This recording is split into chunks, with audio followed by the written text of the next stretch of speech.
Hola, buen día. Soy la doctora Lourdes Alegría, soy médico psiquiatra y en nombre de la Academia Mexicana de Medicina del Dormir les quiero dar la bienvenida a este videoblog donde vamos a hablar sobre el futuro de las clínicas de sueño.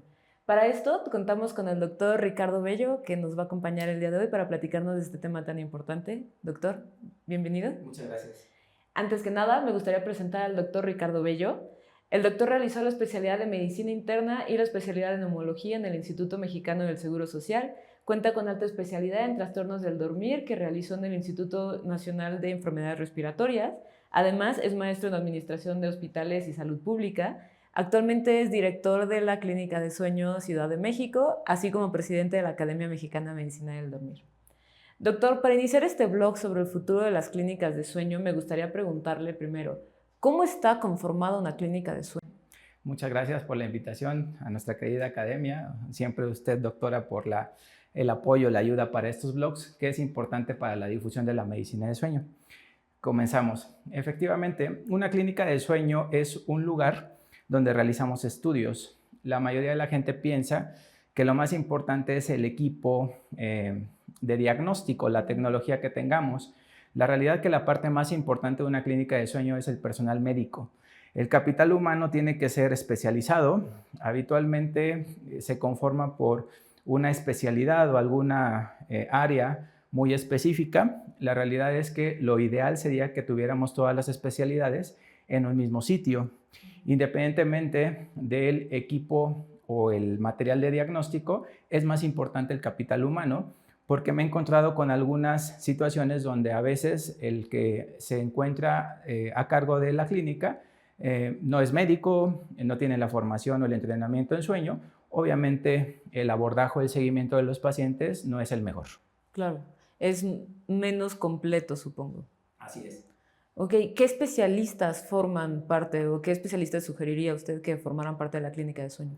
Cuando le preguntas a un médico qué especialidad es la mejor, siempre le va a decir Sí. que es la de él, en su caso la psiquiatría o en mi caso la neumología. La realidad es que todas las especialidades son importantes. Lo importante en México es que la medicina del sueño tiene muchas áreas afines y la forma de llegar a sueño es muy diversa. Tenemos personal psicólogo como formación que en su camino encuentra maestría o un entrenamiento en sueño y créanme que esto es bastante importante. Aquí la idea es de que independientemente de cómo llegues a la formación de sueño, el entrenamiento es indispensable para saber el equipo médico que se requiere y el equipo no médico que también requiere capacitación y formación. La idea es de que el equipo que se forme tenga la capacidad de resolver todos los trastornos del sueño. Como usted bien sabe, los trastornos del sueño son muy diversos y ocupan muchas especialidades, tanto adultos como niños, y obviamente necesitamos formar un grupo multidisciplinario. Afortunadamente para nosotros, yo los conozco a todos ustedes y siempre me apoyo con las especialidades cuando el paciente tiene varias enfermedades al mismo tiempo. Ok, em, estaba leyendo y me comentaban que existen tecnólogos especialistas en sueño. ¿Cuál sería el rol de los tecnólogos? Yo creo que la columna vertebral de cualquier clínica de sueño son los tecnólogos y usted lo va a ver que con el crecimiento de la medicina del sueño, la formación de médicos y de especialistas se da. Neurólogos, psiquiatras, neumólogos, otorrinos, pediatras. Sin embargo, el cuello de botella son los tecnólogos, porque al final cuando usted necesita realizar un estudio de sueño en la indicación que sea, pues nos damos cuenta que la formación no es la misma, el grado de conocimientos o manejo de los equipos de diagnóstico es muy diferente. Entonces, en el futuro, si esto continúa en cuanto a la desproporción de formación de médicos y la nula o poca formación de tecnólogos, tendremos un problema en la realización de estudios de diagnóstico. Tendría menos tecnólogos para un mayor número de pacientes. Así es. Si de por sí las clínicas de sueño son muy pocas, incluso en cualquier parte del mundo donde usted investigue, la capacidad o la demanda de atención de estudios de sueño o de especialistas en sueño es poca, imagínese la carencia de tecnólogos que vamos a tener en algún futuro si seguimos en esta línea. En esa tendencia. Así es. Hablando de las clínicas de sueño, ¿cuántas clínicas de sueño, ya sean públicas o privadas, existen en México? Eso es algo muy importante, doctora, porque a nivel mundial la estadística clara no se tiene. Habitualmente en México, específicamente, hay centros de referencia. Por ejemplo, la clínica de sueño donde yo me formé, el Hospital de Enfermedades Respiratorias más grande de México, pues es un centro de referencia, es un hospital de tercer nivel y cuenta con 5 camas. Habitualmente en otros hospitales también de tercer nivel en México, públicos, son contados y son muy especializadas dependiendo del tipo de hospital. Ejemplo, el Hospital del Instituto Nacional de Neurología, el enfoque es más neurológico. Usted los conoce muy bien, el Instituto Nacional de Psiquiatría, el enfoque es más en trastornos un poquito más ligados a lo psiquiátrico. La realidad es que las conocemos y las podemos contar. Alrededor de 10 hospitales públicos de referencia tienen clínica de sueño. Sin embargo, a nivel privado es más complicado porque no todas están registradas, no todas tienen la capacidad de realizar estudios de polisomnografía y muchas el enfoque que se les está dando es más con el abordaje simplificado, que en un momento vamos a hablar de ello. Por tanto, la estadística o el número completo, pues no tenemos una casuística en México que podamos tomar en cuenta, pero la Academia Mexicana de Medicina del Dormir se encargará de hacer ese directorio de clínicas de sueño, tanto públicas como privadas, para tener datos exactos y la capacidad de atención. Y de referir también pacientes, ¿no? Así es. Como comentaba, luego es complicado conocer dónde hay clínicas de sueño certificadas para poder enviar pacientes. Sí, la idea es eso, que todos tengamos la referencia o el sitio donde podamos enviar nuestros pacientes y que tengamos la certeza de que el abordaje va a ser de la forma correcta y el seguimiento también se podrá llevar a cabo de forma correcta. Hablando de los estudios también, ¿cuál es la diferencia entre los diferentes tipos de estudios? Sobre todo un estudio polisomnográfico y un estudio donde se utiliza un polígrafo respiratorio. ¿Cuál sería la diferencia? Claro, los monitores de diagnóstico están clasificados. La Academia Americana de Medicina del Sueño desde 1994 hizo una clasificación inicialmente bastante simple. Yo siempre he dicho que lo simple es lo mejor. Y en 2014 la actualizó con otra clasificación que solo complicó un poquito más el conocimiento de los dispositivos de diagnóstico. A grosso modo, todos los equipos de diagnóstico se dividen en 4 grupos, desde el medio de referencia, que es la polisomnografía o el estudio de diagnóstico equipos tipo 1, donde tiene más de 8 canales. El punto de corte son 8 canales. Arriba de 8, que esté supervisada, requiere un personal que esté al pendiente del estudio y que esté revisando, un tecnólogo capacitado. Esos son los equipos tipo 1. Los equipos tipo 2 es polisomnografía también, pero ya no es supervisada.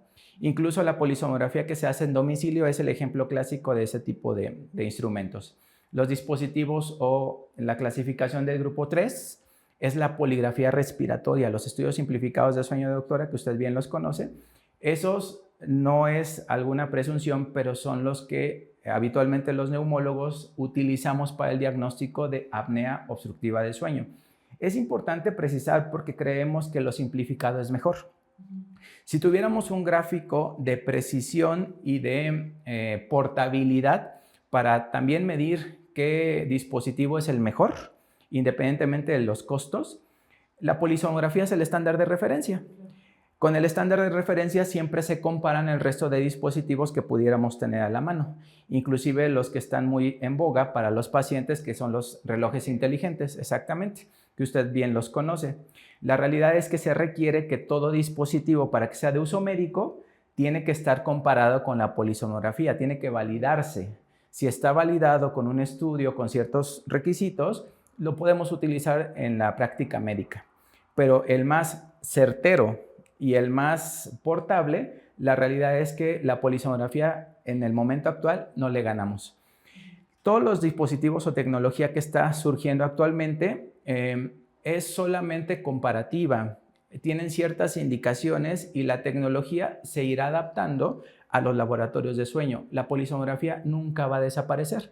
Más bien se van a integrar diferentes tecnologías como los dispositivos inalámbricos, la inteligencia artificial.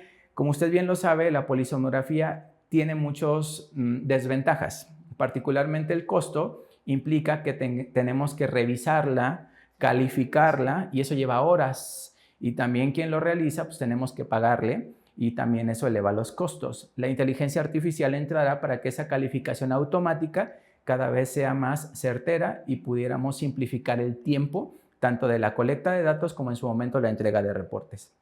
Finalmente, los monitores tipo 4, en la clasificación que estábamos comentando, doctora, son los estudios ultra simplificados de sueño, tal vez una oximetría, 1 o 2 canales que podamos utilizar en pacientes bien seleccionados. Yo siempre digo, monitores 3 y monitores 4 prácticamente son para el abordaje de apnea obstructiva del sueño y los que lo utilizamos más para resolver los diagnósticos de los pacientes somos los neumólogos. Ok, hipoventilación, obesidad y este tipo de patologías. Claro. ¿A qué se refieren, doctor, con el término medicina personalizada? Esa es otra cosa importante, creer que todo lo vamos a resolver con las nuevas tecnologías, los polígrafos, incluso tratar de abarcar a niños con polígrafos es complejo, incluso para mis colegas los pediatras. Yo tengo, y usted lo conoce bien, colegas neumólogos, pediatras, especialistas en sueño, y casi todos lo hacen por polisomnografía. Casos muy seleccionados pueden dejarlos para polígrafos, porque la realidad es que toda la tecnología está diseñada para adultos y con ciertas características. La medicina personalizada ni siquiera es nueva, doctora. Hood en su momento fue un autor que describió que la medicina personalizada, eran las 4 P's. Y esas 4 P's es que la medicina tiene que ser predictiva, preventiva, personalizada y participativa. Estos 4 elementos se tienen que integrar para que el abordaje de un paciente sea de la manera correcta y el tratamiento que le demos sea de forma correcta. Si queremos meter a todos en un solo cajón, en una sola bolsa, creer que la apnea obstructiva del sueño implica que todos tengan CPAP, que todos requieran un tratamiento similar, pues es perdernos y entendemos por qué muchos pacientes no les va muy bien. Y en el seguimiento tienen problemas de adaptación, tienen efectos secundarios de algunos dispositivos, medicamentos, usted bien lo sabe con los medicamentos. Entonces hay que revisar nuevamente al paciente, considerarlo como un ente individual y el abordaje diagnóstico será más preciso y el tratamiento por ende también más personalizado o específico. O sea, decidir por el individuo y no por una patología. Así es. Y de ahí es donde surgen los endotipos. Obviamente su servidor lo que más ve es apnea obstructiva del sueño y en el caso de la apnea obstructiva del sueño tratar de englobar un tratamiento completo, bajarlos de peso, los pacientes que tienen problemas de peso, algunos que requieran dispositivos de avance mandibular para que también cuando duerman la lengua no se les vaya para atrás, cirugía, los que sean candidatos a cirugía, porque a veces no nos informamos bien, creemos que todos pueden ser candidatos a cirugía y le mandamos pacientes súper obesos al otorrino, que obviamente va a tener problemas no solo en el abordaje de la cirugía, sino también en la valoración anestésica y en todo lo que requiere. Es un tratamiento integral que sí debemos de considerar en el abordaje de los pacientes. Usted como especialista en sueño, ¿cómo esperaría o cuál considera que sea el futuro, la evolución de las clínicas de sueño como instituciones? Yo creo que estamos en un punto importante de inflexión, doctora, y por eso es el objetivo de este blog, porque las clínicas de sueño, al no tener un directorio de referencia, pues obviamente no sabemos la capacidad en el sistema de salud. La demanda siempre va a exceder la oferta y si no diseñamos de manera correcta una clínica de sueño, un laboratorio de sueño, donde podamos ver adultos, donde podamos ver niños. Los niños requieren sensores dependiendo del grupo de edad. Imagínese querer hacer una polisomnografía para un paciente pediátrico, un prematuro, con apneas centrales, con sensores de adulto o con un polígrafo. No, le va a quedar enorme. Y simplemente ese estudio no va a servir. Entonces, tenemos que tener la capacidad de atender a todos los pacientes que nos lleguen. Y si no tenemos esa capacidad, referirlo tal vez a una clínica especializada, en este caso de atención pediátrica, o donde tengan todos los insumos necesarios para ver este tipo de pacientes tan específicos. Trastornos psiquiátricos, por ejemplo, trastorno conductual del sueño-MOR, que requiere la recopilación en video de las conductas que tiene cuando el paciente está dormido, que son en ciertas etapas de sueño, que la única forma de saberlo es cuando tiene su electroencefalograma o su montaje de sueño y la cámara. o las convulsiones y muchos trastornos que sí requieren la evidencia para poderlo demostrar, como los indican los criterios diagnósticos. Entonces, ese parteaguas que estamos comentando requiere que el personal se capacite. Yo como neumólogo no puedo pasar por alto si el paciente tiene parasomnias, si el paciente tiene trastornos de movimientos, convulsiones o alguna situación que obviamente tengo que revisar con el colega o el especialista correspondiente para que en su momento se le dé tratamiento. Claro, o sea, hacer una evaluación de quiénes son los especialistas y cómo se debe de estructurar una clínica para que la atención sea mucho más personalizada e integral. Y la infraestructura, eso siempre se nos pasa por alto. Pensamos que debemos de tener los equipos más caros, la tecnología, la última que está en el mercado, y la realidad es que no, más bien es armar un equipo. Yo siempre lo he dicho, no es porque usted esté aquí, incluso con otros colegas, no hay clínica de sueño, yo no concibo clínica de sueño sin un psiquiatra. Si no consideras que el trastorno más prevalente es el insomnio, no le das tratamiento, intentas hacer un estudio de sueño con un paciente que no duerme, pues obviamente tu estudio tampoco, aunque tengas el último equipo, no va a servir. Con eficiencias de sueño que usted lo ha visto de 25%, de 30%, pues obviamente eso no es lo ideal. Entonces, no solo es el crecimiento o tener la capacidad de infraestructura física, sino también la infraestructura con el capital humano correcto, que yo creo es lo más importante y es lo que garantiza el éxito de cualquier clínica de sueño, que tengas ese abordaje multidisciplinario. Muchas gracias, doctor, por acompañarnos para hablar de este tema tan importante. ¿Le gustaría comentar algo más antes de terminar? Sí, siempre acudan con el especialista. Las especialidades existen por algo. A veces cuando uno piensa que las especialidades son el último recurso, yo más bien creo que el punto de vista debiera ser al revés. Cuando yo tengo un problema que ya sé por dónde va, me debo de ir directo con el que sabe atenderlo. Y también nosotros saber nuestras capacidades. Yo siempre, cuando no es algo respiratorio, me apoyo con el colega correcto y el paciente lo agradece. El diagnóstico es más rápido, el tratamiento obviamente también se implementa de manera correcta y se nota mucho en la evolución.